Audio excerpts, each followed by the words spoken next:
జెండా మీద ఆంజనేయుడు ఎందుకు? కురుక్షేత్ర యుద్ధంలో అర్జునుడికి తోడుగా ఆంజనేయుడు ఆయన రథం మీద జెండా రూపంలో కనిపిస్తాడు. ఇలా అర్జునుడి జెండా మీద హనుమంతుడు ఉండేందుకు వెనకాల ఒక సరదా కథ ఒకటి ప్రచారంలో ఉంది. అదేమిటంటే, కురుక్షేత్ర సంగ్రామానికి చాలా రోజుల ముందరి సంగతిది. అర్జునుడు ఒకసారి దేశాటనానికి బయలుదేరాడు. తన యాత్రలో భాగంగా ఒక్కో ప్రాంతాన్ని, అక్కడి పుణ్యక్షేత్రాలని సందర్శిస్తూ రామేశ్వరాన్ని చేరుకున్నాడు. అక్కడ సాక్షాత్తు ఆ రాముని వారు ప్రతిష్ఠించిన శివలింగాన్ని పూజించాడు. ఆపై సముద్ర తీరాన్ని తిరుగుతూ అక్కడి రామ సేతువుని గమనించాడు. నలుడనే వానరుని ఆధ్వర్యంలో నిర్మించిన ఆ వంతెనని చూడగానే అర్జునుడికి ఓ ధర్మ సందేహం వచ్చింది. రాముడు మహాశక్తి సంపన్నుడు కదా, గొప్ప విలుకాడు కదా, అలాంటి రాముడు కోతుల సహాయంతో సేతువుని నిర్మించడం ఏమిటి?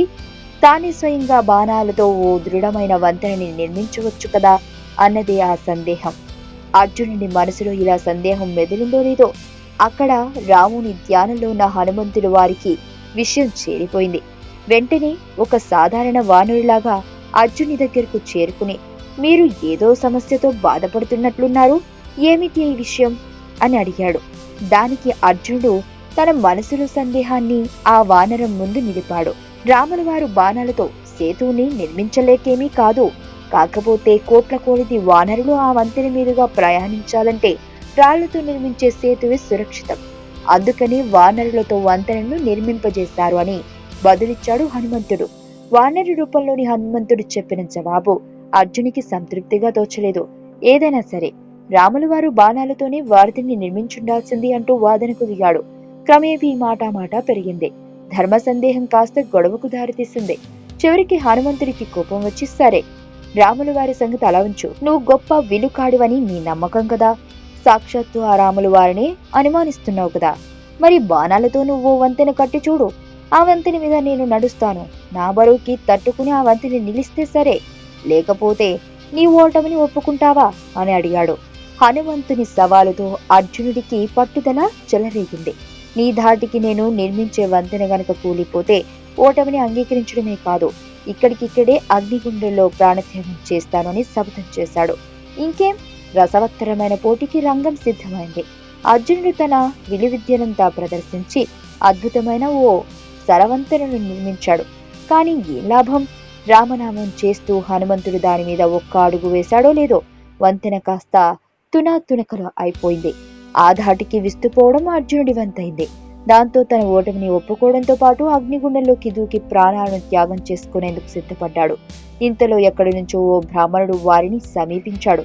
అగ్ని ప్రవేశం చేయబోతున్న అర్జునుడిని చూసి ఏం జరుగుతోంది అంటూ ప్రశ్నించాడు.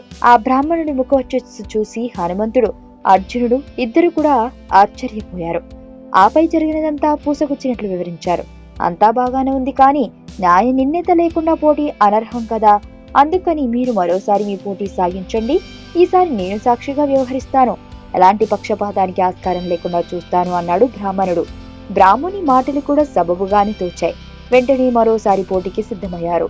ఈసారి అర్జునుడు తన గురువు ఆపద్బంధువు అయిన అర్జునుడిని తలుచుకుని వారధి నిర్మించారు. అలా నిర్మించిన వారధిని స్పృశించి ఆ బ్రాహ్మణుడు కూడా తన ఆశీస్సులను అందించాడు.